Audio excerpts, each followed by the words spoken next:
আমি আওয়ামী লীগের ক্ষতি করতে বসি নাই, আমি সত্য বলতে বসি। দুর্নীতির মামলা হয়েছে সাবেক প্রধানমন্ত্রী শেখ হাসিনার বিরুদ্ধেও এবং তার পরিবারের বিরুদ্ধে দুর্নীতির অভিযোগ আসছে। রূপপুর পারমাণবিক বিদ্যুৎ কেন্দ্র সহকারে বিভিন্ন প্রকল্পে ৮০,০০০ কোটি টাকা দুর্নীতি একটা অভিযোগ উঠছে। আমার গোয়েন্দা সংস্থা, ওনার কাজ কি ছিল? উনি কি কোথায় বৈশাখী মেলা হচ্ছে, বাতাসা খাচ্ছে, নাড়ু খাচ্ছে এই খবর দিবে, নাকি চক্রান্ত হচ্ছে এই খবর দিবে? তো উনি খবর দিলেন না কেন? এই আলোচনাটা আপনি কি জানেন যে আপনার দলের মধ্যে এখন এই সময় ৫ই আগস্টের পরে এই আলোচনাটা হচ্ছে যে আমরা আসলে সংশোধিত হব, আমাদের দায়গুলো স্বীকার করব, ভুলগুলো স্বীকার করব?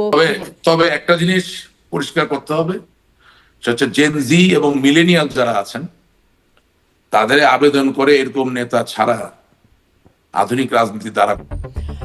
দোর্দণ্ড প্রতাপশালী আওয়ামী লীগ সরকারের পতন কেন হলো সেই প্রশ্নের উত্তরে দলের সভানেত্রী শেখ হাসিনা থেকে শুরু করে শীর্ষ নেতারা বারবার বলেছেন চক্রান্ত, ষড়যন্ত্রের কথা। তবে কেন হলো এমন শোচনীয় পতন? কোন দোষে? কারা দায়ী? নির্বাচন থেকে শুরু করে অর্থ পাচারের মতো নানা ইস্যুতে অনিয়ম, দুর্নীতি, এমনকি সাবেক প্রধানমন্ত্রী এবং তার পরিবারের সদস্যদের দুর্নীতির অভিযোগ, এসব নিয়ে কথা বলতে আজ আমার সাথে যুক্ত আছেন আওয়ামী লীগ নেতা রাশেক রহমান। রাশেক রহমান, আপনাকে স্বাগত জানাচ্ছি। আপনার সাথে যখন আমার এই অনুষ্ঠানটি করব বলে আলোচনা হচ্ছিল, তখনই আপনি বলছিলেন যে আপনি অনেক কিছু খোলামেলা বলবেন, অনেক রাগঢাক রেখেই আপনি রাগঢাক ছিঁড়ে আপনি কথা বলবেন। সেজন্যই এই প্রশ্নটি শুরুতে করা যে কেন প্রতাপশালী আওয়ামী লীগের এভাবে পতন হলো, এই পরিণতি হলো? আপনাকে ধন্যবাদ আপনার এই অনুষ্ঠানে আমাকে আমন্ত্রণ জানানোর জন্য। অনুষ্ঠানে একটা সমাদৃতি আছে, কাটতি আছে। আমি অনেকদিন পরে হলো I am on screen and এবং দ্য ফ্যাক্ট যে you have given this opportunity, এর জন্য আপনাকে ধন্যবাদ। আচ্ছা দেখেন, আপনি যদি আমাকে এই প্রশ্ন করেন তাহলে আমাকে এইভাবে কথাটা বলতে হয়। প্রত্যেকটা মানুষের তো ২-৩টা সত্তা থাকে। আপনি পরিবারে একরকম, রাজনীতিতে একরকম, আপনার বন্ধু বান্ধবের কাছে আবার আরেক রকম। তাহলে আমি যদি একেবারে স্ট্রিক্টলি রেজিমেন্টের জায়গা থেকে কথা বলি, তাহলে আপনার মতো আমাকেও প্রশ্ন করতে হয় যে আমরা তো সব ঠিকই চালাচ্ছিলাম, ঠিকই করছিলাম, তাহলে আমরা ৫ই আগস্টের পরে নেই কেন? অর্থাৎ what I am trying to say, যে বাংলাদেশের রাজনীতিতে হিউমার, উইট, সার্কাজম, স্যাটায়ার এগুলো অনুপস্থিত প্রায় অবস্থায় আছে। সেই জায়গা থেকে বলতে হয় যে আমরা অর্থনীতি ভালো চালিয়েছি, আমাদের অর্থনৈতিক ব্যবস্থাপনা ভালো ছিল, আমাদের ব্যাংক ব্যবস্থাপনা ভালো ছিল, আমাদের আইন শৃঙ্খলা রক্ষাকারী বাহিনীর যে ব্যবস্থাপনা সেটাও ভালো ছিল, গোয়েন্দা সংস্থাগুলোর ব্যবস্থাপনা ভালো ছিল, সর্বোপরি রাজনৈতিক দলের যে ব্যবস্থাপনা সেটা কোনো ত্রুটিই ছিল না, যার দরুন কোন একটি গায়েবীয় কারণে ৫ই আগস্টের পরে হঠাৎ আমরা নাই। এটা, এই ন্যারেটিভটা আসলে আপনি কিভাবে ডিফেন্ড করবেন আমি জানি না, বা আমি কিভাবে ডিফেন্ড করবো আমি জানি না। তবে আমার কাছে মনে হয়েছে যে বাংলাদেশের জন্য সত্য বঙ্গবন্ধু, বাংলাদেশের স্বাধীনতার ইতিহাস, স্বাধিকার এর আন্দোলনের ইতিহাসের সাথে আরেকটি অনস্বীকার্য সত্য বাংলাদেশ আওয়ামী লীগ। দুঃখজনক হলো এই দুটি কিন্তু একটি ধারণা, এই দুটি কিন্তু একটি আদর্শ। এবং আজকে আমার বলতে একেবারেই কোনো দ্বিধা হচ্ছে না যে আমার মনে হয় জনমানুষের পাশে থাকার, জনমানুষের সাথে ভালোবাসার একটা নিবিড় সম্পর্ক স্থাপন করার যে পথ দেখিয়ে দেওয়া হয়েছিল সেটা থেকে আমরা অনেক দূর চলে গিয়েছিলাম বলেই আজকে ৫ই আগস্টের পরে আমাদের এই অবস্থা। এবং আপনাকে একটা জিনিস সবসময় অনুধাবন করতে হবে যে সবসময় কিন্তু প্রাপ্তিতেই যে মুক্তি, প্রাপ্তিতেই যে সুখ, এটা কিন্তু নয়। আপনি $500 বিলিয়ন অর্থনীতি বানালেন, $600 বিলিয়ন অর্থনীতি বানালেন বলেই মানুষ আপনার প্রতি খুব অনুরক্ত হয়ে গেল, খুব খুশি হয়ে গেল, এবং সেখানে ক্ষোভের কোনো সঞ্চার হবে না, সেখানে উত্তেজনা তৈরি হবে না, সেখানে সংক্ষুব্ধ হওয়ার কোনো জায়গা থাকবে না। এই ধরনের চিন্তা করা বোধহয় খুব বালক সুলভ একটা চিন্তা ভাবনা। সুতরাং আমার কাছে মনে হয়েছে যে আমি আজকে সকালবেলা একটা লাইভ টক শো করেছি, আমার কাছে মনে হয়েছে যে অকপট স্বীকারোক্তিটা এমনই হওয়া উচিত যে আমরা আমাদের দলের তৃণমূল থেকে সকল পর্যায়ের মানুষের যদি আন্তরিক অংশগ্রহণ থাকতো 5ই আগস্ট বা জুলাই মাসের যে আন্দোলন সংগ্রাম সেটাকে মোকাবেলা করার অথবা আলিঙ্গন করার বা এটা সমাধান করার, তাহলে আজকে এই অবস্থা হতো না। আচ্ছা, আপনার এখন কাছে আপনি তাহলে যদি দুটো প্রশ্ন প্রশ্ন করেন যে এক হচ্ছে আন্তরিক অংশগ্রহণ থাকলে এই অবস্থা হতো না, এটাতে আমি একটু পরে আসি। মানে তাহলে 5ই আগস্টে জি সেই পরিস্থিতি মোকাবেলা করা যেত যদি আন্তরিক অংশগ্রহণ করে থাকতাম, যদি ভুল না বুঝি। কেন হলো না এই প্রশ্নটাতে পরে আসে। যেটি আগে একটু জানি, আপনি বলছেন যে জনমানুষ থেকে দূরে সরে গেছে। মানে সেটা কখন থেকে সরে গেল আওয়ামী লীগ? আপনি জনমানুষ থেকে দূরে সরে তার একদিনে যান না, এই পর্যায়ক্রমে এটা হয়েছে। আমি জানি না, এটার জন্য হয়তো বা অনেক মানুষ আমাকে ঘৃণা করবেন, গালিগালাজ দিবেন, কিন্তু যেটা সত্য সেটা তো বলতেই হবে। আমি কতগুলো জাজ্জল্যমান উদাহরণ দিতে পারি। আমরা যখন দলীয়ভাবে সিদ্ধান্ত নিলাম যে স্থানীয় সরকার নির্বাচনগুলোতে আমরা রাজনৈতিক মার্কা দিয়ে নির্বাচন করাবো, সেদিন থেকে আপনি মনে করবেন যে বাংলাদেশ আওয়ামী লীগের মতো একটি দুর্দান্ত প্রতাপশালী জনমানুষের দলের মাঝে একটা দগদগে ঘা, একটা বিভক্তি তৈরি হয়ে গেল। এবং এটা আমি বলছি এই কারণে যে দেখেন, আওয়ামী লীগ এমন একটা দল, আমি অন্য দলের কথা বলতে পারি না, কারণ আমি অন্য দল কোনোদিন করি নাই, আমি জন্মের পর থেকে আওয়ামী লীগ করছি। আওয়ামী লীগ এমন একটা দল যেখানে এমনও মানুষ আছেন যিনি বঙ্গবন্ধুর সময় থেকে রাজনীতি করছেন, তিনি বহু মন্ত্রী বহু এমপির থেকে ভালো রাজনীতি করছেন, এবং বহু এমপি বহু মন্ত্রী থেকে তার ত্যাগ বেশি।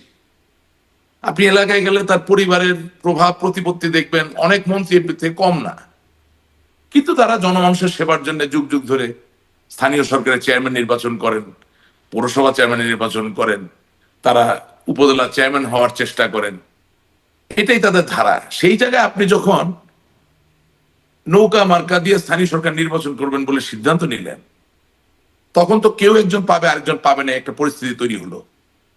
এবং বাংলাদেশের স্থানীয় সরকার নির্বাচনগুলো কিন্তু মহল্লায় মহল্লায়, পাড়ায় পাড়ায়, পরিবারে পরিবারে, ওয়ার্ড থেকে ওয়ার্ডে আঞ্চলিকতার ভিত্তির উপরে হয়ে থাকে। আপনি মানুষের একান্ত নিজস্ব একটা জিনিস এমন ভাবে রাজনৈতিক একটা ধারণা ঢোকানোর চেষ্টা করলেন, এটা ভুল না সঠিক সেটা নিয়ে বিতর্ক করা যাবে, কিন্তু আপনি কোনো রাজনৈতিক প্রস্তুতি ছাড়া, মানুষকে উজ্জীবিত না করে, মানুষকে মোটিভেট না করে, মানুষকে ওই জায়গার ওরিয়েন্টেশনে না এনে আপনি হঠাৎ করে যে সিদ্ধান্ত দিয়ে দিলেন, তাতে যেটা হয়েছে, অন্য দলগুলোর জানা ক্ষতি হয়েছে, তার থেকে আওয়ামী লীগ অনেক বেশি ক্ষতিগ্রস্ত হয়েছে। পুরো টেকনাফ থেকে তেতুলিয়া প্রত্যেকটা এলাকায় এই এক ইউনিয়ন পরিষদ নির্বাচনকে ঘিরে দল ধীরা বিভক্ত, ধ্বংস, মানে একটা দুর্বল অবস্থায় চলে গেল। এবং তার থেকেও বড় কথা, আপনি 300 জন এমপির আমল নামা বাছাই করে 300 জনকে নমিনেশন দিবেন সংসদ সদস্য নির্বাচন করার জন্য, এটা যত সহজ, বাংলাদেশের মতো একটি দুর্নীতিতে জর্জরিত দেশে সেখানে আপনি 5,000-এর মতো ইউনিয়ন পরিষদ নির্বাচনে প্রায় 20,000 প্রার্থীকে যাচাই বাছাই করে কে আসলে নৌকা পাবেন এই সিদ্ধান্ত নিতে যাবেন, আর সেখানে দুর্নীতি হবে না, এটা তো আশা করা যায় না। আমি আজকে আপনাকে দ্ব্যর্থহীন কণ্ঠে বলতে চাই, এই স্থানীয় সরকার নির্বাচনে নমিনেশন প্রক্রিয়ায় যে এই নেতৃবৃন্দরা উপস্থিত ছিলেন, তাদের কাউকে দিয়ে আপনি আগামী দিনে আওয়ামী লীগের জন্য কোনো রাজনৈতিক আন্দোলন সংগঠিত করতে পারবেন মানে না। তারা দুর্নীতির সাথে জড়িত ছিলেন মনোনয়নের না, আমি কথাটা আমাকে একটু শেষ করতে দেবেন। করতে পারবেন না কেন? কারণ আমি মনে করছি জাতীয় নেতা রহিম সাহেব আমাকে নৌকা না দিয়ে আমার প্রতিপক্ষকে দিয়েছেন, সুতরাং আমি রহিম সাহেবের কথায় আমার জান প্রাণকে নিবেদিত করে কোন আন্দোলনে নিজেকে আর নিয়োজিত করব না।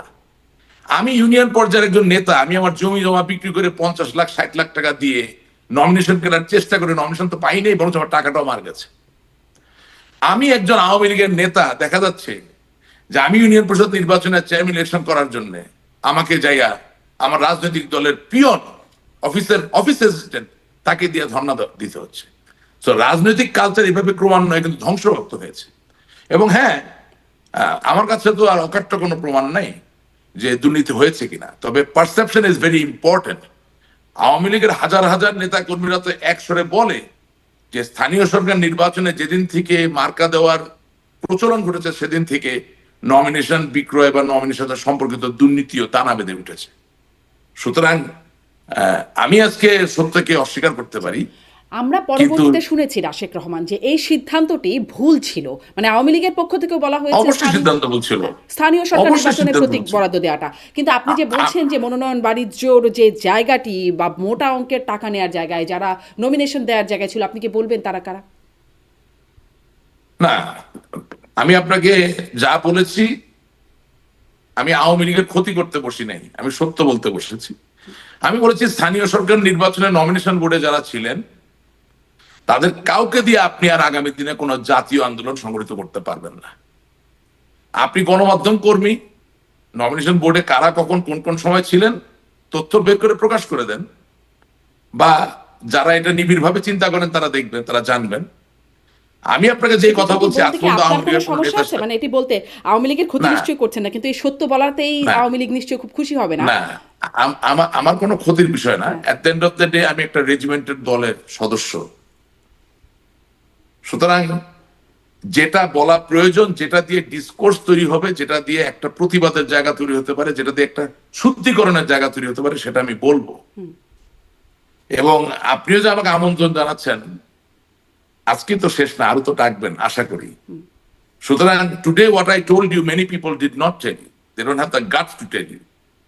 আমার শুরুটা কিন্তু স্যাটায়ার ভিত্তিক ছিল যে আমরা সবকিছু ঠিক চালিয়েছি অথচ আমরা এখন আর নাই। কিন্তু এই গার্ডসটুকু কি আপনি একটু দেখাবেন যে মনোনয়ন বোর্ডে কারা ছিলেন? আমরা সুনির্দিষ্ট হতে চাই, কারণ আমরাও এরকম আসলে খুব অকাট্য তথ্য প্রমাণ সহকারে না, কিন্তু আপনাদের নেতাকর্মীদের মধ্যেই অনানুষ্ঠানিক কথাবার্তায় শুনি ওই নেতা সেই নেতা, আমি নাম ধরেও বলতে পারি কাদের কাদের কথা বলা হয়, বিশেষ করে 5ই আগস্টের পরিণতির কারণ হিসেবে। আপনি তো এক সময় একটা প্রতিষ্ঠান চ্যানেলে বাংলাদেশে কাজ করতেন, যেটার মালিক ডিবিসির মালিক আপনাদের দুজন বা তিনজন বোধহয়, হ্যাঁ দুজন সাংবাদিক, সিনিয়র সাংবাদিক এবং সাংবাদিক নেতা, এবং আরেকজন একজন বিতর্কিত ব্যবসায়ী। তো তারা তো সরকারের সাথে খুব ঘনিষ্ঠভাবেই ছিলেন। তো তখন তো আপনারা জানতেন যে কারা এই কাজগুলো করছেন। তো আমার আপনি আমাকে জিজ্ঞেস করছেন কেন 5ই আগস্ট, আমরা আসলে জানতাম না, আসলে যেটা ভাবেন যে আসলে সব ব্যাপারের খবরগুলো সাংবাদিক আমাদের কাছে আমি বলছি, ঠিক তা না। আমি বলছি জি রাশেক, আপনি আমাকে জানতে চেয়েছেন 5ই আগস্ট কেন হচ্ছে, আমি তো সেটা আগে বলবো, রাইট? আমি ওইটাই বলার চেষ্টা করছি যে 5ই আগস্টের আগে এই যে ঘটনাগুলো ঘটে গেল, যেখানে বাংলাদেশের স্বাধীনতার একটা অনস্বীকার্য দল,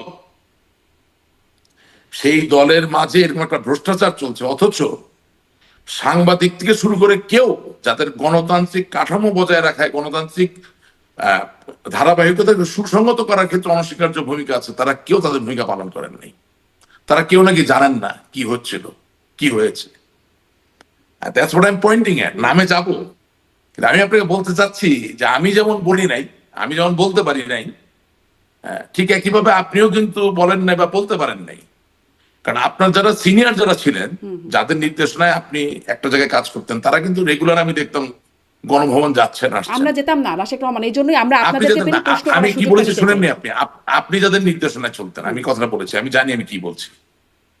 আমি ইরেসপন্সিবল কোনো কথা বলিনি, আমি আপনাকে পয়েন্ট করিনি। আমি বলতে চাচ্ছি আপনার যে টিভি চ্যানেল, সেই টিভি চ্যানেল মালিক পক্ষ দুজন সিনিয়র সাংবাদিক নেতা, তারা অন এ রেগুলার বেসিস খুবই ঘনিষ্ঠভাবে আওয়ামী লীগ সরকারের বিভিন্ন নেতৃবৃন্দ যারা এই নমিনেশন বাণিজ্যের সাথে যুক্ত ছিলেন তাদের সাথে সুনিবিড় সম্পর্ক রেখেছিলেন। ওনারা যেমন আপনাদেরকে দিয়ে বলাতে পারেননি, বলাতে চাননি, ঠিক একইভাবে আমিও বলতে পারিনি, এখনো চাইনি। আপনি সেই দায় আমাকে দিতে পারেন, এখনো সেটি পারবেন না। এটা গেল এক, এটা গেল সেটি পারছেন না রাশেক। 2 নাম্বার, হ্যাঁ আছে 2 নাম্বার বলছি আপনাকে। 2 নাম্বার, আপনি এই স্থানীয় সরকার নির্বাচনে নমিনেশন প্রক্রিয়া শুরু করার পরে যখন এর ব্যাপ্তি আরো বাড়িয়ে দিলেন, মানে পৌরসভা থেকে শুরু করে একেবারে জেলা পরিষদ, উপজেলা নির্বাচন পর্যন্ত, তখন এই বিভক্তির জায়গাটা আরো গভীর হয়ে গেল। এবং সবশেষ কফিনে পেরেকটা আপনি মারলেন যখন আপনি একটি জাতীয় সংসদ নির্বাচনে ডেকে সবাইকে বললেন যে তোমরা পিস্তল দিয়ে খেলা করো একে অপরের সাথে। কি পিস্তল? গুলির পিস্তল না, পানির পিস্তল। তার মানে একজন নৌকা নিয়ে দাঁড়াও, আরেকজন অন্য কোনো মার্কা নিয়ে দাঁড়াও। যখন নিজ দলের ভিতরে সারা দেশে বিভিন্ন জায়গায় লোকজন দাঁড়িয়ে গেল, তখন যেটা হলো যে আওয়ামী লীগ ক্ষমতায় সত্য, কিন্তু ক্ষমতায় থাকার পরেও দেখা যাচ্ছে যেখানে নৌকা মার্কা জিতেছেন সেখানে নৌকা মার্কার লোক অন্য যে বিদ্রোহী প্রার্থী তার লোকদেরকে হামলা করছে, তার বিরুদ্ধে মামলা করছে, তাদেরকে নির্যাতন করছে, নিষ্পেষ করছে। আবার যেখানে নৌকা মার্কা জিতে নাই, কিন্তু দেখা যাচ্ছে কেন্দ্রীয় রাজনীতির অনেকের বাতাসে বা প্রভাবে বা সুনজরের কারণে বা বিশেষ ব্যবস্থাপনার কারণে জিতে এসেছেন, তারা আবার জেতার পরে দেখা যাচ্ছে একেবারে বোনেফাইড আওয়ামী লীগের যে নেতা কর্মী তাদেরকে মামলা দিচ্ছেন, নিষ্পেষিত করছেন, নির্যাতিত করছেন।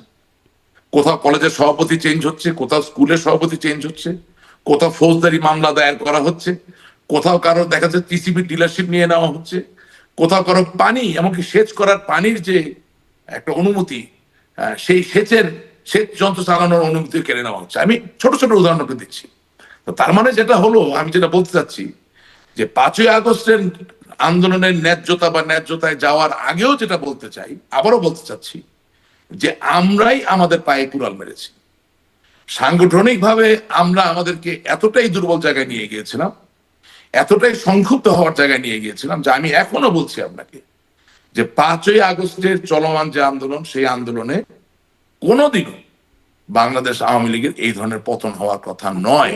এই কারণেই কি সেই আপনি যেটি বলছিলেন যে আন্তরিকভাবে অংশগ্রহণ করে নাই, মোকাবেলা করা যায়নি, যার কারণে অন্যতম কারণ, এই কারণেই অন্যতম আন্তরিকভাবে অংশগ্রহণ না। শোনেন, আমি কিন্তু প্রথমে ভাগ করে নিয়েছি।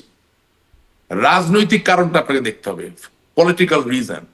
তো রাজনৈতিক কারণে একটা জায়গা হচ্ছে পলিটিক্যাল এজেন্ট হিসেবে আপনার সাথে আমার যে মিথস্ক্রিয়া, আর আমার সাথে আমার দলের যে মিথস্ক্রিয়া। আপনি কি আমার কথা শুনতে পাচ্ছেন? হ্যাঁ হ্যাঁ, আমি শুনতে পাচ্ছি রাশিক রহমান, একদম স্পষ্ট। আপনার ক্যামেরাটা ঘুরে গেছে, হ্যাঁ এখন ঠিক আছে, একদম। হ্যাঁ, একটা ফোন চলে আসছিল, I am sorry about that.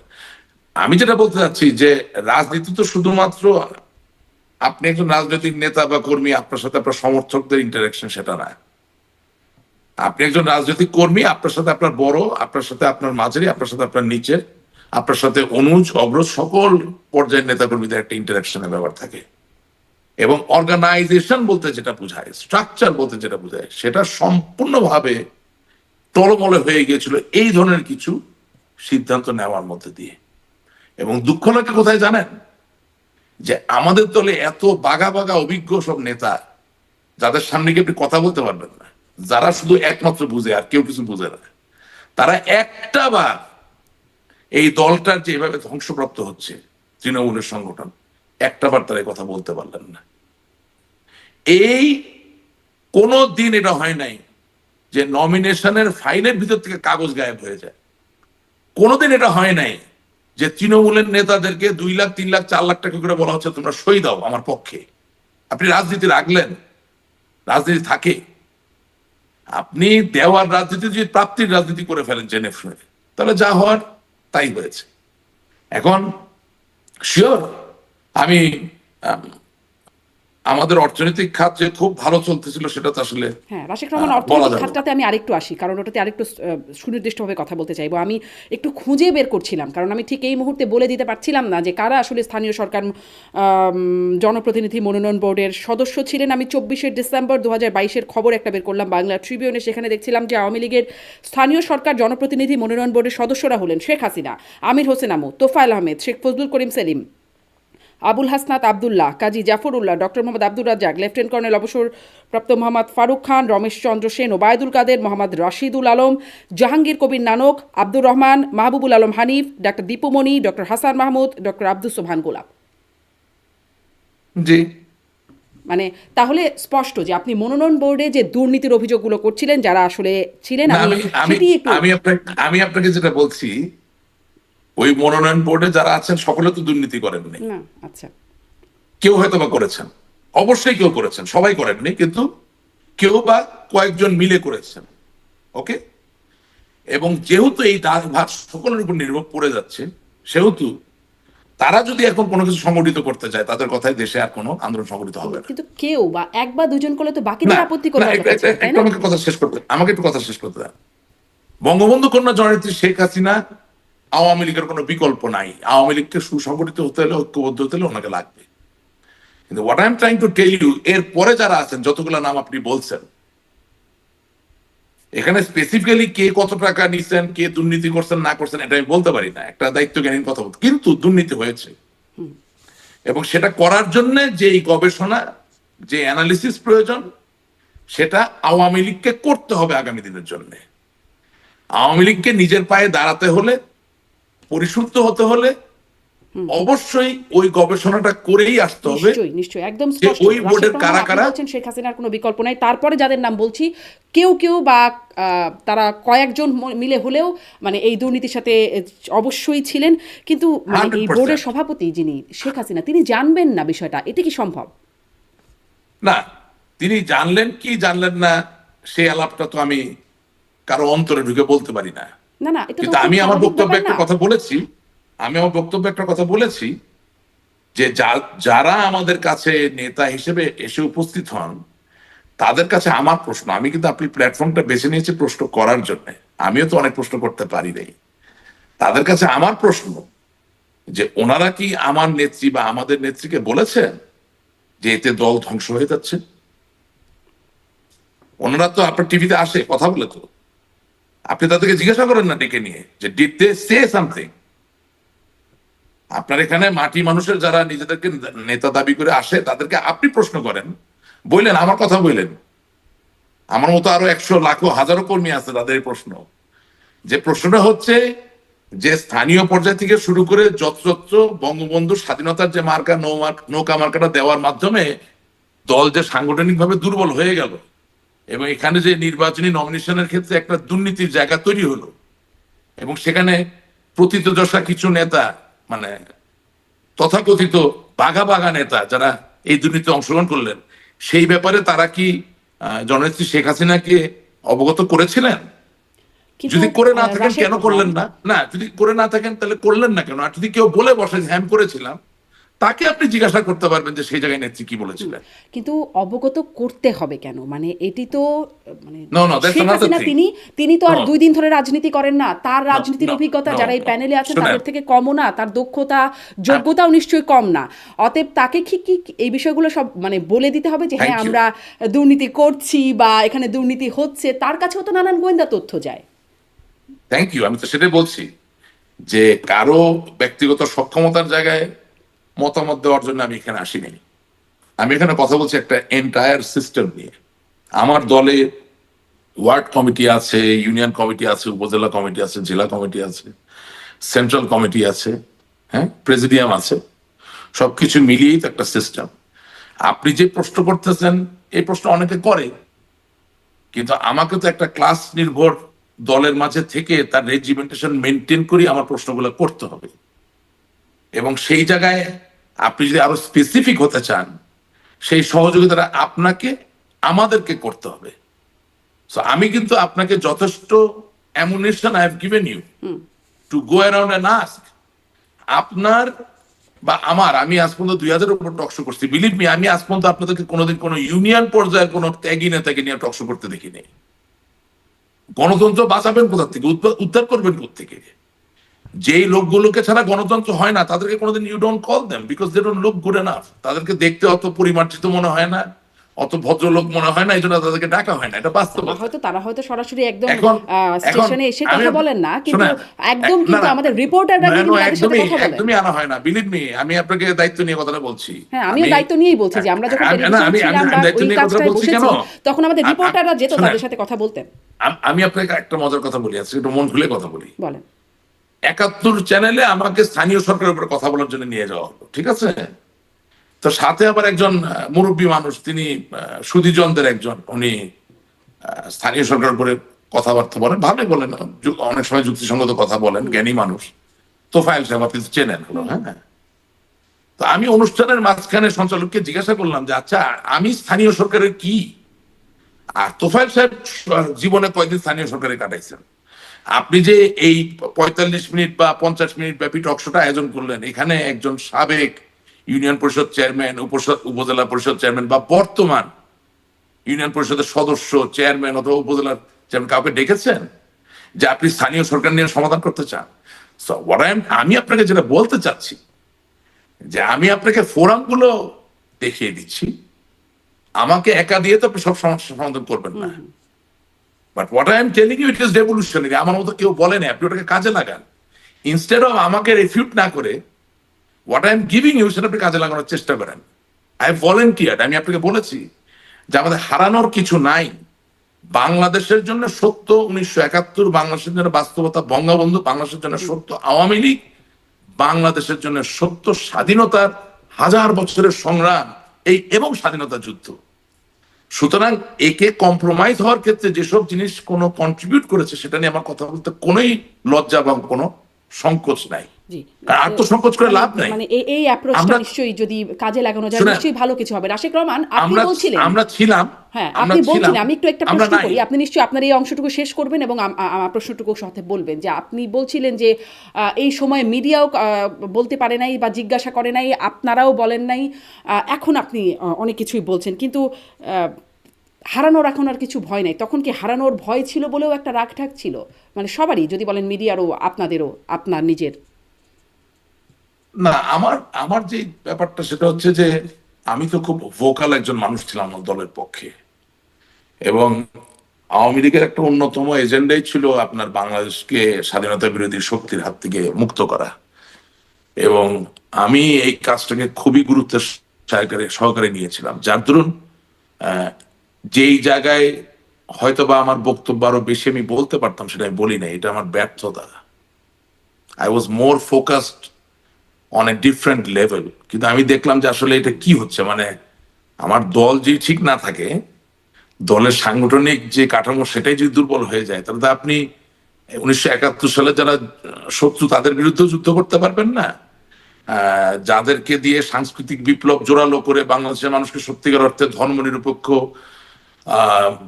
এবং গণতন্ত্রমুখী রাখবেন, তাদের জন্য কাজ করতে পারবেন না। এবং যেটাকে আমরা বলি গুড গভর্নেন্স, সুশাসন, দুর্নীতিমুক্ত একটা আবহ, সেটাও আপনি তৈরি করতে পারবেন না। এখন আমার একার ভুল তো একা না, বহু লোকের ভুলের সমষ্টিক জায়গায় দাঁড়িয়ে তো আজকে আমরা এই জায়গায়। এই জন্য তো বললাম আমরা ছিলাম, আমরা নাই। কিন্তু আমাদেরকে যদি ফিরে আসতে হয় তাহলে অবশ্যই আমাদেরকে সঠিক ন্যারেটিভটা দাঁড়া করাতে হবে। এবং বঙ্গবন্ধু কন্যার পক্ষ থেকে কথা একটা তো আসার দরকার, হয়তোবা এটা আমি বয়সে তো ওনার সন্তান তুল্য, এই দেশের আমি একজন নাগরিক, সেই জায়গা থেকে বলতে চাই যে দেখেন, আপনি প্রধানমন্ত্রী থাকবেন, মধ্যমন্ত্রী থাকবেন না, আপনি বিরোধী নেত্রী থাকবেন, বিরোধী নেত্রী থাকবেন না, আপনি কোন দলের সভাপতি থাকবেন, থাকবেন না, আপনি জীবিত থাকবেন, জীবিত থাকবেন না, কুল্লু নাফসিন যায়কুতুল মউত, সবই তো বাস্তব সত্য। কিন্তু আপনি বঙ্গবন্ধুর কন্যা, এটা কিন্তু কেউ কোনোদিন পরিবর্তন করতে পারবে না। আপনি জাতির জনকের কন্যা, this cannot be changed. If that is the fact, তার একটা ন্যারেটিভ আসা দরকার যে আমার জন্য ক্ষমতা সবকিছু নয়, আমি বাংলার মানুষের পাশে ছিলাম, আছি, থাকবো। এবং ইয়েস, আওয়ামী লীগ বাংলার মানুষের, আমিও বাংলার মানুষের, সেখানে ভুল বোঝাবুঝি হতে পারে, কেউ অভিমান করতে পারে, কেউ রাগ করতে পারে, কেউ আমাকে শাসন করতে পারে, কেউ আমাকে প্রত্যাখ্যানও করতে পারে, কিন্তু আমি তো তোমাকে ছাড়া নই, কারণ আমি তোমার জন্যে।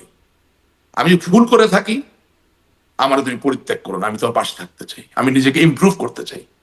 আমি যদি সঠিক করে থাকি, তুমি আমাকে ভুল বুঝো না, আমি সঠিকটা বোঝাতে চাই। দায়টা স্বীকার করতে হবে বা ভুল বা দোষ স্বীকার করতে হবে। আমি আসছি, ইয়েস আমি আসছি।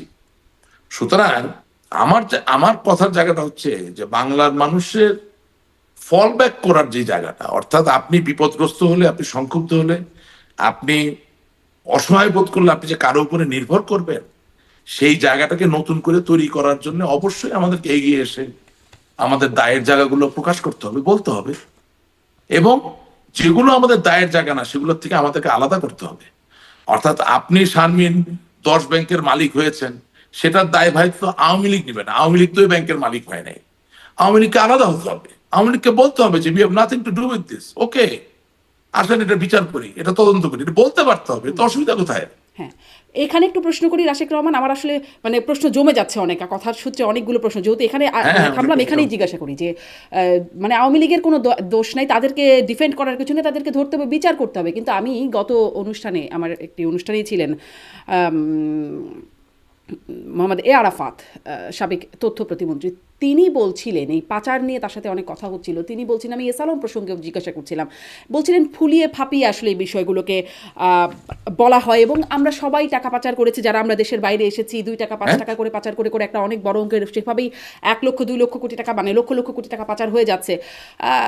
মানে আপনি যেটা বলছিলেন যে তাদেরকে আলাদা করতে হবে, প্রশ্রয় না পেলে, সরকারে আছেন আপনারা, প্রশ্রয় না পেলে কিভাবে এভাবে লক্ষ কোটি টাকা পাচার হয়, নাকি আপনারা এটা মানতেই রাজি না যে পাচার হয়েছে এত টাকা, যেটি মোহাম্মদ আরাফাত বলছিলেন? আচ্ছা, আপনি আপনি কি বললেন যে বিদেশে যারা অভিবাসন করেছে তারা টাকা পাচার করেছে, এরকম কোনো কথা বলেছেন? হ্যাঁ হ্যাঁ হ্যাঁ, কথাটা কি বললেন? আমরা 2 4 5 টাকা করে পাচার করতে করতে মানে উনি বলছেন আমি নিজেও পাচার করেছি, যেহেতু আমি বিদেশে থাকি, হয়তো 2 টাকা পাচার হলেও করেছি, সেরকম উনি অভিযোগ দিচ্ছিলেন 2 4 5 টাকা করে পাচার করতে করতে এরকম অনেক টাকা পাচার হয়েছে। আচ্ছা শুনেন, আপনি আমার কথাগুলো একটু শুনেন, আপনি আশা করি ইন্টারাপ্ট করবেন না। এটা খুব সেন্সিটিভ একটা ইস্যু, তো আমি একটু আমার মতো করে বলি। হ্যাঁ, আপনি একজন উচ্চ শিক্ষিত মানুষ, একজন দক্ষ মানুষ, আপনার জীবনে অনেক অ্যাকমপ্লিশমেন্ট আছে। আমি ব্যক্তিগতভাবে কিন্তু আই এম ইয়োর ফ্যান, এবং হাজারো মানুষ আপনার ফ্যান আছে। You do a wonderful job. এবং এই যে আপনি আমাকে প্রশ্ন করতে, আমি কিন্তু, আপনি আমাকে ঘামিয়ে দিচ্ছেন, this is a great skill. বহু লোক আমার সাথে কথা বলে আমাকে ইয়ে করতে পারে না, সেই জায়গা থেকে বলতেছি, আপনার জার্নালিস্টিক স্কিল ব্যবহার করে যদি এখন ধরেন আপনি কানাডায় একটা ইমিগ্রেশন করার সুযোগ পান, অভিবাসনের সুযোগ পান, বা মার্কিন যুক্তরাষ্ট্রে যদি আপনি সুযোগ পান, আমি বলছি কথা কথা, এবং আপনি চলে গেলেন, তাই না? তো এটা তো আর পাপ না, আপনি আমেরিকা চলে গেলেন। আচ্ছা, তো এখন বছরে আমার বাংলাদেশ ব্যাংকের নীতি হচ্ছে $12,000 বেশি আপনি নিতে পারবেন না। এটা নীতি, নিয়ম। অবশ্যই $12,001 নিলেও কিন্তু আপনি আইনের চোখে কাগজে কলমে দোষী হয়ে গেলেন। সেই জায়গায় তো আরাফাত সাহেব নিশ্চয়ই হয়তোবা সঠিক। কিন্তু ভাই, আপনার বাবা মা আপনাকে সম্পদ দিয়ে গেছেন, আপনি তো আর বাংলাদেশে থাকবেন না, you have already left Bangladesh. এটা খুবই প্রাকৃতিক এবং খুব স্বাভাবিক যে আপনি আপনার সহায় সম্পদ বিক্রি করে এই অর্থ বাইরে নিয়ে যাবেন। এটা তত্ত্বগতভাবে অপরাধ হলেও পলিটিক্যালি কি আমি আপনাকে মানি লন্ডারের বলতে পারি? আমি কি আপনাকে অর্থ পাচারকারী বলতে পারি? অনেকের ভাই বোন আছে 40 বছর ধরে আমেরিকায় থাকে, ওখানে প্রকৌশল হিসেবে চাকরি বাকরি করছে, সে হয়তো দেশে আর ফিরবেই না। তো তাইলে তার বাবা মা তাকে যে সম্পদ দিয়ে গেল, এগুলো উদাহরণ দিচ্ছি, সেই সম্পদের উপরে তো ওই ভাই বা বোনের যে অন্য সন্তানরা আসছে, ভবিষ্যৎ প্রজন্ম, তাদের অধিকার আছে। সুতরাং এটা লিকুইডেট হবে, এখান থেকে অর্থ ওখানে চলে যাবে, এটা স্বাভাবিক। কাগজে আপনি তারা সাজা দিতে পারেন, তর্ক বিতর্ক করার জন্য তাকেও আপনি অন্যতম একজন অর্থ পাচারকারী বলতে পারেন, কিন্তু পলিটিক্যালি এবং নৈতিকভাবে কি সে আসলে পাচারকারী? একদমই না। তাইলে আমার জায়গাটা তো সহজ। আপনি S Alam, D Alam, Z Alam, N Alam কত টাকা পাচার করছে, আমি তো অ্যাকাউন্টেন্ট না, সেটা আমি হিসাব করতে যাব না। কিন্তু আমি আওয়ামী লীগ একজন কর্মী হিসেবে বলবো, উনি অর্থ পাচারকারী হলেন, বিচার করতে হবে। এই জায়গাটা কেন বলতে পারবো না? এটা কেন বলতে পারবো না? ফুলিয়ে ফাঁপিয়ে না শুকিয়ে আমি কি S Alam, N Alam, D Alam, G আলমের কি আমি উকিল? এটা ফুলানো ফাঁপানো বলা কি আমার কাজ? ইফ সামবডি ইজ এ পারপিট্রেটর, তার বিচার হবে, তার সাজা হবে, এটা বলতে পারেই তো একজন রাজনৈতিক কর্মী বা নেতার সত্যিকার শক্তি। কিন্তু সেই বিচার হবে, সাজা হবে জায়গায় আমরা দেখেছি তদন্ত আমি থামিয়ে দেওয়া হয়েছে, আমি অনুসন্ধান। কি আওয়ামী লীগ হওয়ার না? আচ্ছা, ওটা যাচ্ছি, আপনি সব পাবেন ভাই, আপনি একটু ধৈর্য ধরতে হবে। ধরছি। আমি আওয়ামী লীগ করি, আওয়ামী লীগ করার শপথ নিয়েছি, আমি তো এস আলমের ইয়ে হওয়ার শপথ নেই। আর এস আলম বা ডি আলম বা এন আলম বা আমি এগুলো অনেকগুলো বলছি, কেন অনেকে আছে, একান্ন তো অনেকে আছে, আমি তো সবার নাম জানি না, মুখস্থ নাই। তারাও কি আওয়ামী লীগ হওয়ার শপথ নিয়েছে যে আমি এই দায় আমার ঘাড়ে নিতে যাব? আপনি কি মনে করেন যে 5ই আগস্টের পরে বাংলাদেশ আওয়ামী লীগের যে নেতা কর্মীরা জবাই হয়েছে, হত্যার শিকার হয়েছে, অবর্ণনীয় নৃশংস অত্যাচার নির্যাতনের শিকার হয়েছেন, তাদের পাশে কোনো আলম, কোন সাহেব, কোন চৌধুরী, কোন রহমান 1 টাকা 2 টাকা দিয়ে সাহায্যের হাত বাড়িয়েছে যে আমি তার জন্য ফরিয়াদ করতে নামবো, তার জন্য ওকালতি করতে নামবো? এমনকি যেই শত শত উল্লেখযোগ্য নেতারা আজকে বিপদগ্রস্ত অবস্থায় আছেন, বাংলাদেশের বাইরে, বাংলাদেশের ভিতরে, বিভিন্ন জায়গায়। তাদেরকেও সহযোগিতা করার জন্য তাদেরকে কোনো কি আছে যে আমি তার ওকালতি নিচ্ছি? This is absurd, this is absolutely absurd. এটা হতে পারে না। আওয়ামী লীগ একটি স্বতন্ত্র ধারা, একটি অদমনীয় ধারা। আওয়ামী লীগ 70 বছরের উপর সময় ধরে বাংলাদেশের মানুষের পাশে দাঁড়িয়ে আছে সংগ্রামে, আন্দোলনে, প্রত্যেকটা মুহূর্তে। আমি কোন শিল্প গোষ্ঠীর দ্বারা এতই মোহিত হয়ে যাব যে আমি নিজেকে আলাদা করতে পারবো না। নো, টাইম ইমমেমোরিয়াল উই স্ট্যান্ড টল। এই ওকালতি বা এই মোহিত হয়ে যাওয়া, আপনার কথাগুলো ধার করি। Party of Bangabandhu Sheikh Mujibur Rahman. জি, রাশেক রহমান, আপনার কথাগুলো একটু ধার করি। ওকালতি বা এই মোহিত হয়ে যাওয়া, এগুলোর কি কারণ থাকতে পারে? সেখানেও কি কোনো ভাগাভাগি? এমনিতে তো আমি কারো কথা মোহিত হব না। আমি তো জানি না কেন ওকালতি করতে হবে। I can't answer this question. All I can do is I can protest. আপনি আমাকে বললেন, আমি শুনে বললাম যেটা কেমন কথা। আমি কেন তার দায়? নিশ্চয়ই আপনি এটা বলতে পারেন যে মানে এরকম বিশাল অঙ্কের টাকা, 2 টাকা 5 টাকা না হয় চলে গেল, সেটা আপনারা দেখতে পেলেন না। বিশাল অঙ্কের টাকা যখন বেরিয়ে যাচ্ছে, সেটি আসলে সরকারের চোখের আড়ালে চলে যাচ্ছে, কেউ জানছে না, এমনটি তো নিশ্চয়ই না। শুনেন, আরেকটা কথা বলতে ভুলে গেছিলাম। বলেন। আপনি যখন বিদেশে অবস্থান করেন, আপনি তো আপনার অধিকারের সম্পদকে বিক্রি করে টাকা বাইরে নিয়ে যাচ্ছেন। যিনি আপনার অনাত্মীয়, অর্থাৎ বাংলাদেশ ব্যাংক, তিনি আপনার উপর একটা আইন দিয়েছেন যে এত বেশি নিলে এটা অর্থ পাচার হয়। এই তো আইনে আপনি দোষী, কিন্তু অধিকারে তো দোষী নয়। ওটা তো আপনার সম্পদ, আপনার বাবা মার সম্পদ, আপনার সম্পদ, রাইট? তো যারা নিজেরও সম্পদ না, অন্য মানুষের সম্পদকে নিজে মনে করে বাইরে নিয়ে যাচ্ছে, তার সাথে কি আপনার আর তার তুলনা হয়? কোনোভাবেই না। So I don't understand this. এবং তার থেকে বড় কথা কি, আমি আপনাকে ছোট একটা সিচুয়েশন ডিসক্রাইব করি। 1990-এর দশকে যখন মাইক্রোসফট, বিল গেটস এর নেতৃত্বে, তিনি তখন সিইও, যখন একটা একটা করে ছোট ছোট সফটওয়্যার ডেভেলপমেন্ট কোম্পানিকে কিনে ফেলতেছেন, অর্থাৎ যেই কিছু ডেভেলপ করে তারই তিনি কিনে ফেলে, তখন মার্কিন যুক্তরাষ্ট্রের অ্যান্টি ট্রাস্ট মার্জার ল নামে একটা আইনের অধীনে সুপ্রিম কোর্ট থেকে বিল গেটসকে এবং মাইক্রোসফটকে কোর্টে সমন করা হয়েছে। সমন করে মাইক্রোসফটকে 2 ভাগে ভাগ করে দেওয়া হয়েছে এবং বিল গেটসকে সিইওর পদ ছেড়ে দিয়ে মাইক্রোসফটের চিফ আর্কিটেক্ট হতে হয়েছিল। তার মানে হচ্ছে যে কোনো একজন ব্যক্তির কাছে এত বেশি সম্পদ থাকতে পারে না যেটা দিয়ে মনোপলি তৈরি হবে। আমেরিকার মতো ফ্রি মার্কেট ইকোনমিতে যদি মাইক্রোসফটের মতো কোম্পানিকে 2 ভাগে ভাগ করা হয়, তাহলে আমার কাছে বোধগম্য হয় না যে একটা পরিবার কিভাবে 7 ব্যাংকের মালিক হয়। আমার কাছে বোধগম্য হয় না কিভাবে একটা ব্যক্তি 7 ব্যাংকের মালিক হয়, 4 ফিনান্সিয়াল ইনস্টিটিউশনের মালিক হয়।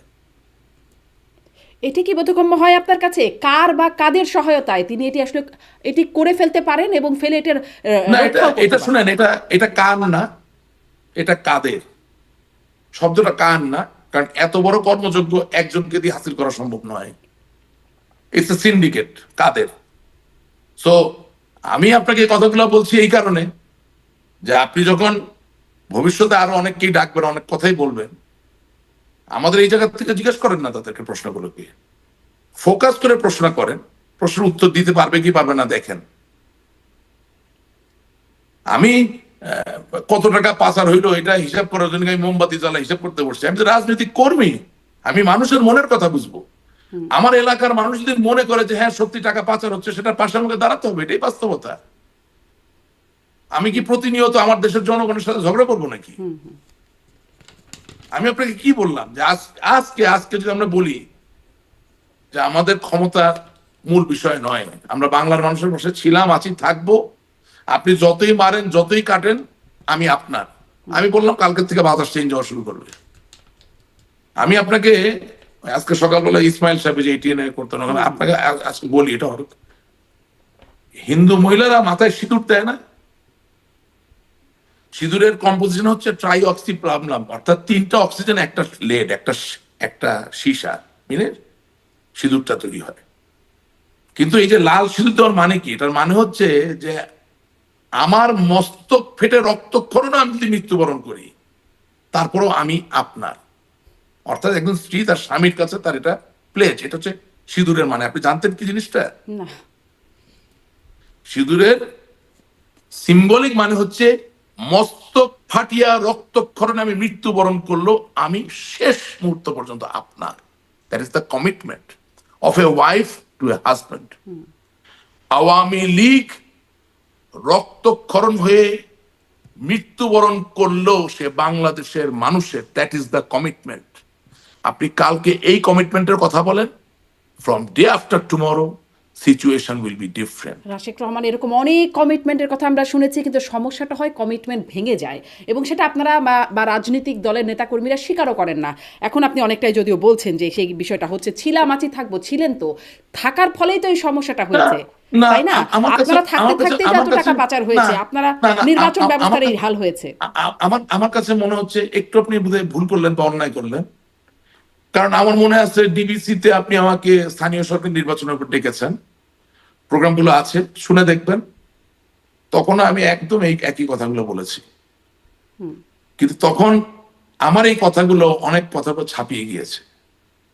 আপনি টাকা পাচারের কথা বলছেন, বাংলাদেশ ব্যাংকের সাবেক গভর্নর ডক্টর ফরাসউদ্দিন আওয়ামী লীগ ক্ষমতায় থাকা অবস্থায় যখন বললেন যে এই দেশে 10,000 টাকা ঋণ নিয়ে একজন কৃষক জেলে যায় আর 10,000 কোটি টাকা পাচার করে সে কোনো খুবই ক্ষমতাধর ব্যক্তি বা ক্ষমতাধর ব্যক্তির বাসায় যাওয়া আসা করে, আমি নিজে হয় ডিবিসি বা সময় আমার মনে আছে পরিষ্কার ভাবে, তিনি আমার শিক্ষক, আমি তাকে সম্পূর্ণভাবে সমর্থন দিয়েছি।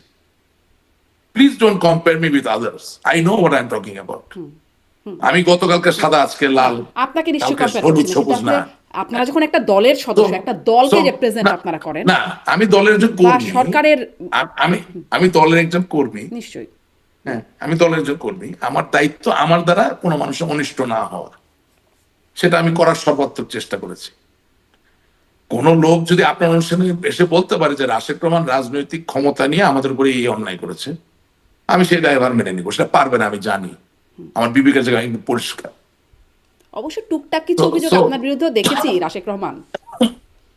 সো সো সো আমার কথা হচ্ছে যে আমি তো সামষ্টিক দায়টা না নিয়ে আমার ব্যক্তি জায়গা থেকে যে জায়গাগুলো মনে হয়েছে ক্ষতি হয়েছে সেটা আমি বলছি আপনাকে, যেটা অনেকে বলেননি। এই যেমন স্থানীয় সরকার পর্যায়ে নমিনেশন দেওয়া, নমিনেশনের নিয়ে দুর্নীতি, অনিয়ম, বাণিজ্যের কথাটা আপনাকে আমি বললাম, রাইট?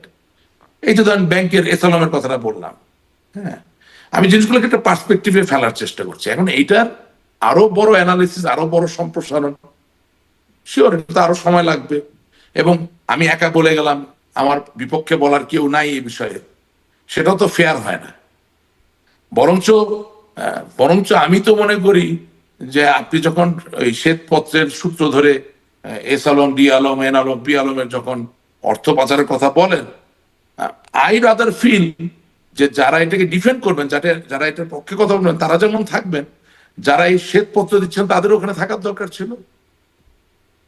এখন আমি একা তো দুই পক্ষের কথা বলতে পারবো না। না, দুই পক্ষের কথা আমি একা অন্যের কথা বলতে পারবো। আপনাদের জানার বাস্তবতা, আপনারা কতটুকু জানেন, কতটুকু দেখেছেন, সেই বাস্তবতা যদি জানতে পারি। আপনি তো দেখতে পাচ্ছেন আমি কতটুকু জানি, সেই বাস্তবতার কথাই জানতে চাই। এবং আপনি যেটি বলছেন যে অ্যানালাইসিসটা হওয়া দরকার, আপনি কি বোধ করেন যে আপনার দলে এই মানে এই ভুল, এই ব্যর্থতা, এই অন্যায়গুলো নিয়ে আলোচনা হচ্ছে? আপনি কি বলতেছেন ভাই? আপনি কি এগুলো কিছু দেখেন না? আমার দলে সম্মেলন হইতো, দলের সম্মেলন হইতো পুলিশ দ্বারা করে,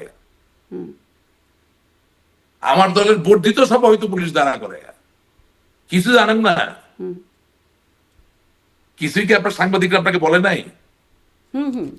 এটা তো হয়েছে, এটা তো হয়ে এসেছে। তাহলে এটা যদি হয়েছে, তা আপনি ওই প্রশ্নগুলো জিজ্ঞাসা করেন না কেন? আমি তো দলের কোনো এক্সিকিউটিভ কোনো পদ ধারণ করি না, আমি একটা সদস্য। শিওর আমি নৌকা মার্কা পাইছি, আমি নিজেকে গর্বিত বোধ করি, সৌভাগ্যবান বোধ করি। জননেত্রী শেখ হাসিনা আমাকে অন্যান্য নমিনেশন বোর্ড নিয়ে নৌকা দিচ্ছেন, ভেরি গুড। 4 অগস্ট আমার দুটো বাড়ি আগুন ধরিয়ে দিয়েছে জামাত শিবির এবং আমার বিরোধী যারা তারা। কিন্তু 7 জানুয়ারি নির্বাচনে যাকে বিভিন্ন কলা কৌশল করে পিছন থেকে বাতাস দিয়ে জিতানো হইল, আওয়ামী লীগের ভিতর থেকে প্রতিযোগ কিছু নেতারা যাকে জিতালেন, তার বাড়িতে কিন্তু একটা ইটের পড়ে নেই, আগুন ধরায় নেই। কারণটা কি? কারণ হচ্ছে আপনি যখন নিজেরা খেলতেছেন, জামাত খুবই, যা দেখলাম যে খুব কৌশলী একটা দল। আওয়ামী লীগের ভিতরে যখন কোনো সংঘাত তৈরি হচ্ছে, তারা একটা অংশকে বেছে নিচ্ছে, এবং এটা এখন জামাতি অংশ হয়ে গেছে। তা আপনি এগুলো ঠিক না করে কিভাবে সামনে আগাবেন, এটাও তো কোনোদিন আপনার এখানে এসে কেউ বলে নেই। তার মানে কি রাশিক রহমান, আপনি যা বললেন, আমি যদি আরেকটু স্পষ্ট হয়ে আরেকবার বলি, দেখেন আমি মানে বুঝলাম কিনা, যে মানে এই আন্দোলনে যারা আন্দোলনের মধ্যে ছিল তারা আওয়ামী লীগেরও একটা অংশ এর মধ্যে ছিল। না, আমি সেটা বলিনি। আমি বলেছি যে আমরা নিজেরা নিজেরা যুদ্ধ করার যে খেলা খেলেছি, সেই খেলায় জামাত এবং বিএনপি খুব বুদ্ধিমানের কিছু কাজ করেছে।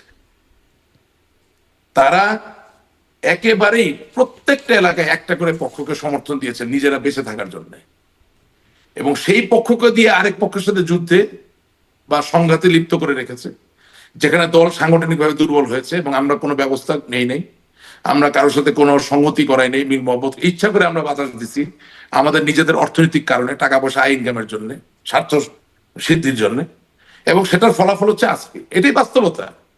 এবং আপনি মনে রাখবেন যে 7ই জানুয়ারির নির্বাচনের আগে ডিসি অফিসে গিয়ে আমি পরিষ্কার ভাবে সময় টিভি সহ, 71 টিভি সহ, আপনার টিভি চ্যানেলও ছিল, প্রত্যেক জায়গায় একেবারে লাইভে বলেছি যে আমরা জামাত বিএনপির ফাঁদে পা দিলাম এবং এর ফলাফল খুবই খারাপ হবে।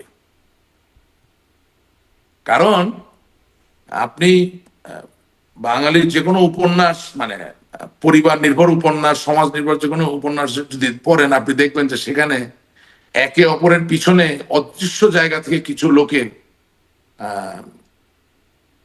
সংঘাতকে আরো ত্বরান্বিত করার যে জায়গাটা, এটা বিদ্যমান, এটা বাস্তব, এবং এটা আমাদের একটা অন্তর্গত অভ্যাস।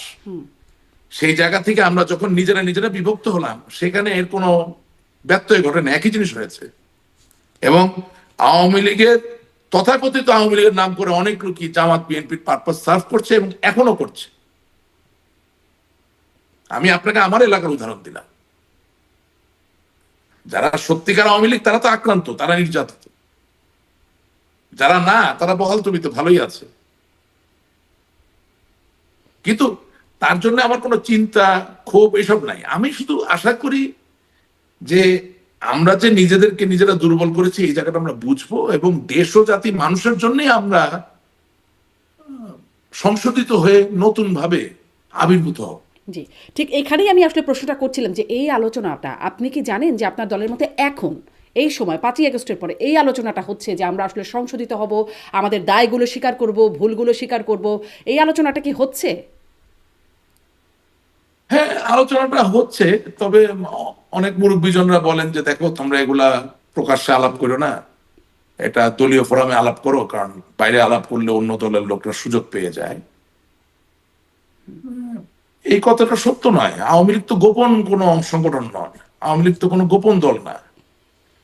আওয়ামী লীগের সাংগঠনিক কর্মকাণ্ডে যদি কোনো অনিয়ম বা কোনো ভুল ত্রুটি থেকে থাকে, সেটা আপনি আসলে পর্দা করে, ওড়না দিয়ে মুখ ঢেকে কি আপনি পারবেন আলাপ করতে?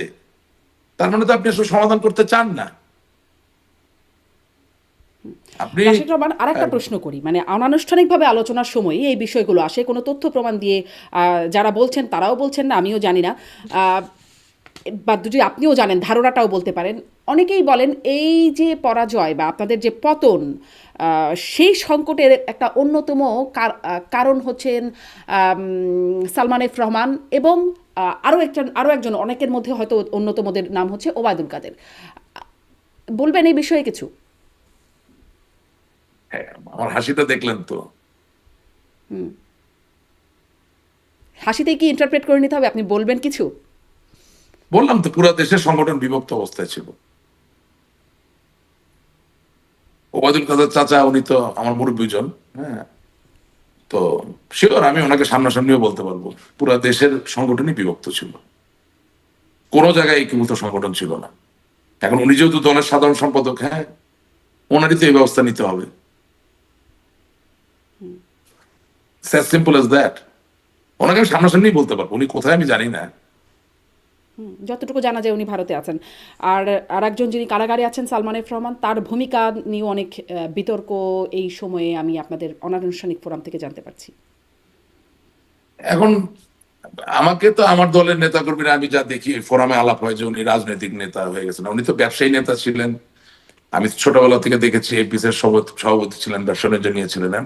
এখন আওয়ামী লীগের নেতা হয়ে গেছেন, কি বলবো ভাই, এটা নিয়ে কি বলার আছে? হ্যাঁ, এখন মানে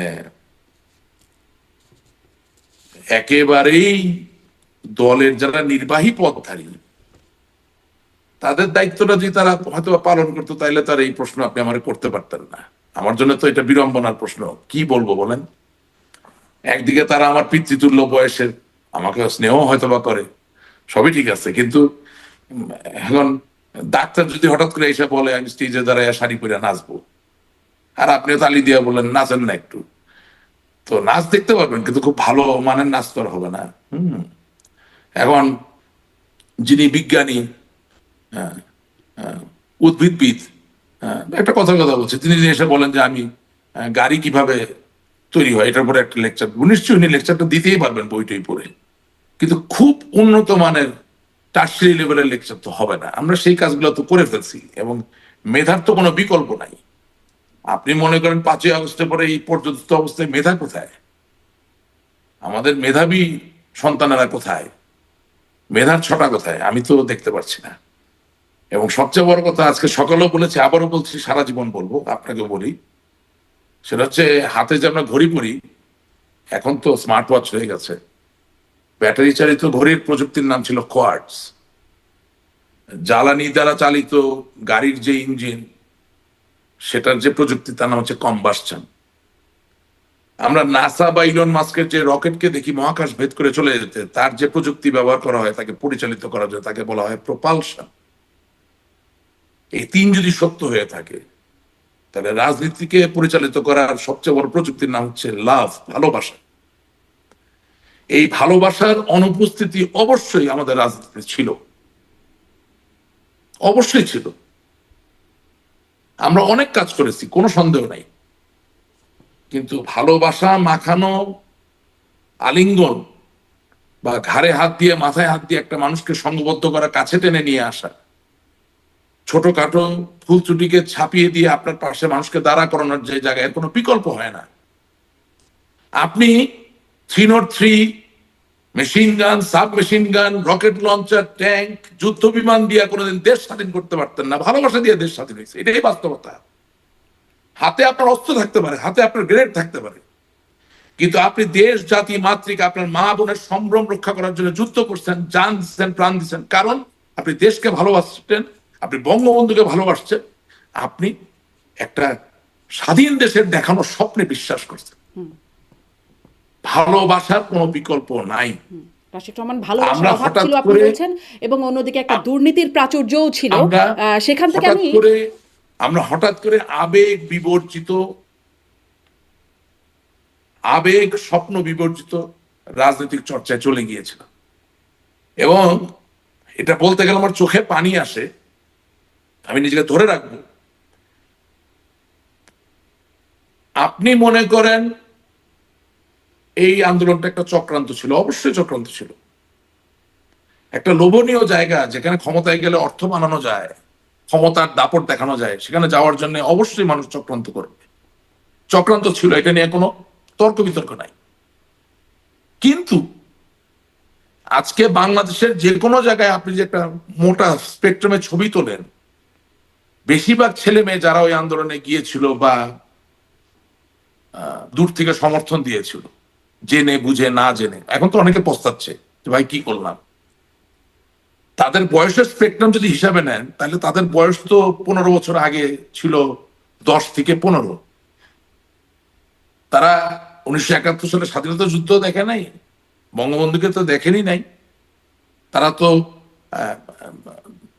মেজর জেনারেল জিয়াউর রহমানকে দেখে নাই, খালেদা জিয়ারে দেখে নাই, তারেক জিয়ারে দেখে নাই, তারা মতিউর রহমান নিজামীকে দেখে নাই, গোলাম আজমকে দেখে নাই, তারা শুধু দেখছে আমাদেরকে 15 বছর। আপনি চিন্তা করতে পারেন, বঙ্গবন্ধুর একটা মূর্তিতে একটা ছেলে পেশাব করে দিচ্ছে, হাজার হাজার শত শত ভিডিও ক্লিপ, আপনি চিন্তা করতে পারেন এটা কি আমার সফলতা? আওয়ামী লীগ ক্ষমতায় না থাকতে পারে, আওয়ামী লীগের পতন হতে পারে, অনেক কিছু হতে পারে। আওয়ামী লীগ তো দল, মানে আমি ভুল বলছি, দলের না, মানে একটা সরকারের পতন হতে পারে। কিন্তু জাতির জনককে আপনি অপমান করছেন, তার মানে আমি কি শিখাইলাম 15 বছর ধরে?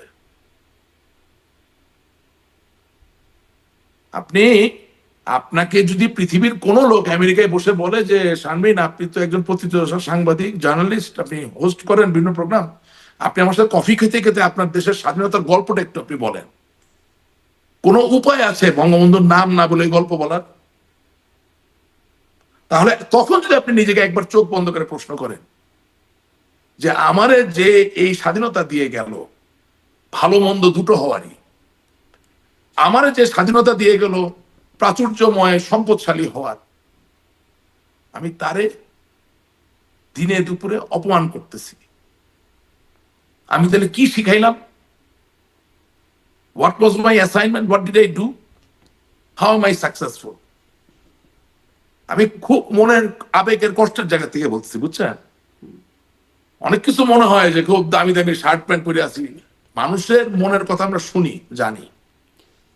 কি শিখাইলাম আর এখন কি যেখানে পরিমাণ থাকি, যে বিরক্ত অবস্থায় বা থাকি, কি পরিমাণ ক্ষুব্ধ হবার পরে নিশ্চয়ই এরকম একটা অবস্থানে মানুষ যায় নানান না রকম। না না, বিরক্ত ক্ষুব্ধ না, আমরা তো শিখাতে পারি নাই ভাই। আপনি ওই যে বললাম যে আপনি ভালোবাসার রাজনীতি ছাড়া তো আপনি কোনো কিছু ঠিক মতো শুনেন, মানে ড্রিল মেশিন ব্যবহার করে কেন? আপনি ভালো মতো একটা জায়গায় তো প্রস্তুত করে একটা জিনিসকে ওখানে লাগাবেন, তাই না?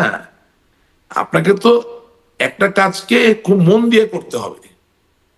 আপনার একটা শিক্ষামন্ত্রী ছিল, এটা বলতে তো অসুবিধা নেই, উনি ওনার খুব সমস্যা, মানে আমার নানা তো সিলেটের মন্ত্রী ছিলেন, আমার বাবাও আমেরিকার মন্ত্রী ছিলেন, 5 বার এমপি ছিলেন। তো নুরুল ইসলাম নাহিদ সাহেব খুব খাতির করতেন আমার আব্বারে, দেখলাম সিলেটের জামাই জামাই খুব খুব আদর করতেন, ভালো এমনি ভদ্র মানুষ। আপনি তারা দায়িত্ব দিয়েছেন বাংলাদেশের, সে বাংলাদেশের শিক্ষামন্ত্রী, তারা একটু জিজ্ঞেস করেন তো বাংলাদেশের মানে শিক্ষায় বিপ্লব ঘটনার কি করছে সে? আপনার আমি বললাম না যে গ্রেনেড দিয়ে তো যুদ্ধ করে জিততে পারবেন না। প্রচন্ড বরং প্রশ্ন যদি করছে মানুষের সেই ভালোবাসা সময় না থাকে, কমিটমেন্ট না থাকে, যদি মানুষকে এম্পাওয়ার না করা যায়, আপনি তারা যতই অস্ত্র দেন আপনি কিন্তু জিতবেন না। ঠিক আছে? তো আপনি তো প্রতিনিয়ত দারিদ্র্যের সাথে যুদ্ধ করছেন, আপনি আহ প্রতিনিয়ত যেটাকে বলে কুসংস্কারের বিরুদ্ধে যুদ্ধ করছেন, আপনি প্রতিনিয়ত বিভিন্ন সনাতন চিন্তা ভাবনা যেগুলো আসলে মানুষের জন্য ভালো নয় সেটার বিরুদ্ধে যুদ্ধ করছেন। শুধু তাই না, 1971 সালে যাদেরকে আপনি হারিয়ে পরাজিত করে জয়ী দেশ, জয়ী বাংলাদেশ হিসেবে আবির্ভূত হয়েছেন, সেই লুকিয়ে থাকা শত্রুগুলোর বিরুদ্ধেও যুদ্ধ করছেন। সেই যুদ্ধের সবচেয়ে বড় হাতিয়ারটা ছিল শিক্ষা।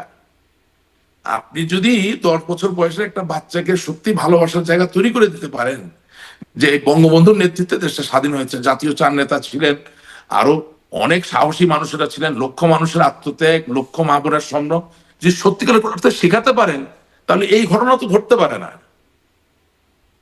আর তার থেকেও মারাত্মক কথা আপনাকে একটা বলতে চাই, যে এত বড় চক্রান্ত হয়েছে। আমি বলছি চক্রান্ত নিয়ে কোনো ডিবেট নেই, নিশ্চয়ই চক্রান্ত ছিল, আছে, থাকবে।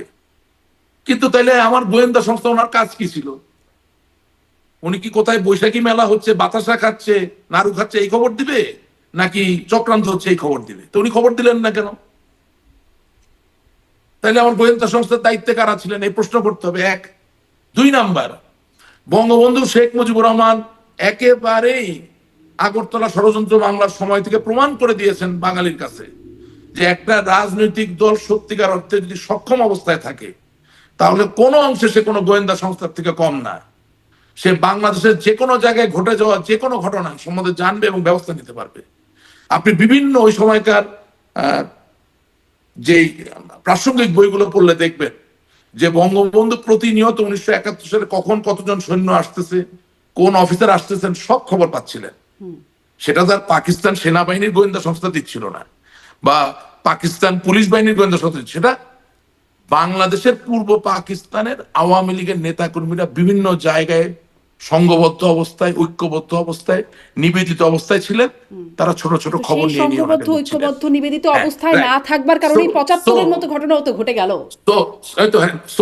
সো 5ই আগস্টের সময় এত বড় চক্রান্ত হলো, তাহলে আমার দলের এই যে ইন্টেলিজেন্স, এই যে গোয়েন্দার যে একটা সক্ষমতা, সেটা কি ছিল? যেহেতু আমি দায়িত্বে ছিলাম না, আমি বলতে পারি না, কিন্তু বলতে পারি যে ইন্টেলিজেন্স ফেলিয়ার হয়েছে। তা আমি সব যদি ভালো চালাই, তাহলে ফেলিয়ারটা হলো কিভাবে?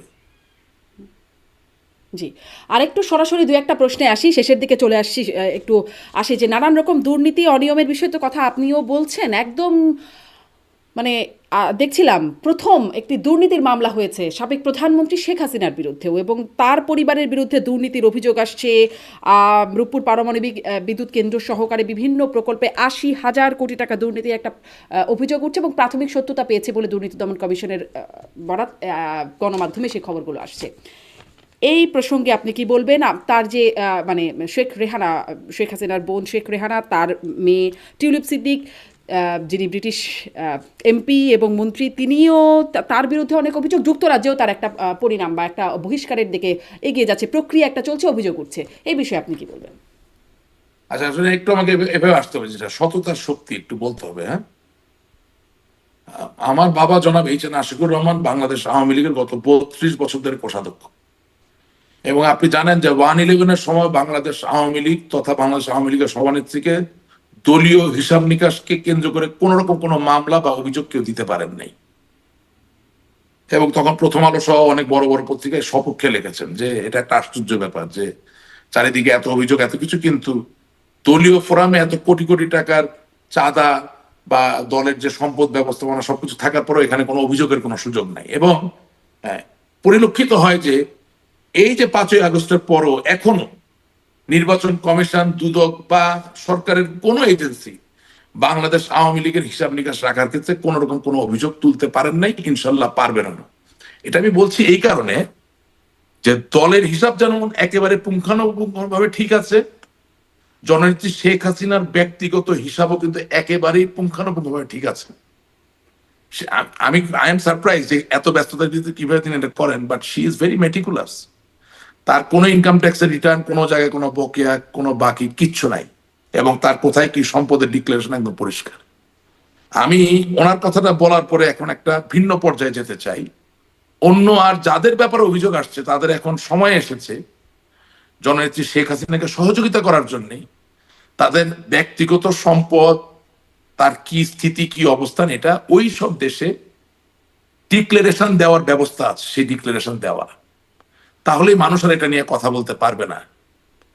তাদের উচিত আওয়ামী লীগের সভাপতি বঙ্গবন্ধু কন্যা জননেত্রী শেখ হাসিনা যাতে এই দায়ভার নিতে হয়, ওনারা ওনাদের মতো করে ওনাদের সম্পদের যে ডিক্লারেশন সেটা দিয়ে আসবেন, এবং যেই দেশে দিচ্ছেন সেই দেশের এজেন্সিগুলোই এগুলো পরীক্ষা নিরীক্ষা গবেষণা করে বলবেন যে এই ডিক্লারেশন ঠিক আছে কিনা।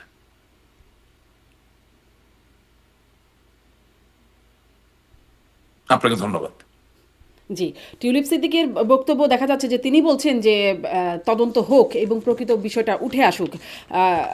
তিনিও এই বিষয়টি বলছেন, কিন্তু আমাদের দেশের যে তথ্য আসছে গণমাধ্যমে তাতে আসলে নানান রকম অভিযোগ এসেই যাচ্ছে। যাই হোক, দেখা যাক এই বিষয়গুলো আসলে কোথায় যায় তখন। এখন ভাই আমাদের জন্য তো গর্বের বিষয় ছিল যে একজন বাঙালি জাতির, বাঙালি মেয়ে, বঙ্গবন্ধুর নাতনি, 7 সমুদ্র 13 নদীর ওপারে